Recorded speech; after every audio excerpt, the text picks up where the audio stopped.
4 মাস পেরিয়েছে আরজি করের ভয়াবহ ঘটনার বিচার হয়নি রাজ্যে, বিচার দিতে পারেনি কেন্দ্র। সুপ্রিম কোর্টে মামলার শুনানি পিছলো আবার। তবু আইনের লড়াই, আইন দিয়েই জবাব দিতে চান নিহত চিকিৎসকের বাবা মা। সিবিআই এর তদন্তের অগ্রগতি নিয়ে ক্ষোভ প্রকাশ করেছেন তারা।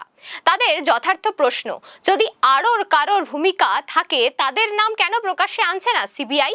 সুপ্রিম কোর্টের সদ্য প্রাক্তন প্রধান বিচারপতি আরজি কর মামলা শতপ্রণোদিত হয়ে সুপ্রিম কোর্টের হাতে নিলেন। তারপর এই বিষয়টিকে আর গুরুত্ব দিলেন না কেন? কেন্দ্র রাজ্য সমঝোতায়, দোষীদের ক্লিন চিট দেওয়ার চক্রান্তে?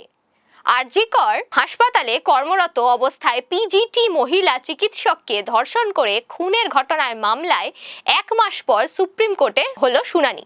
পরবর্তী শুনানির দিন পড়ল 3 মাস পর। কিভাবে এরকম গুরুত্বপূর্ণ মামলা পিছোচ্ছে রোজ? প্রশ্ন সমস্ত মহলেই।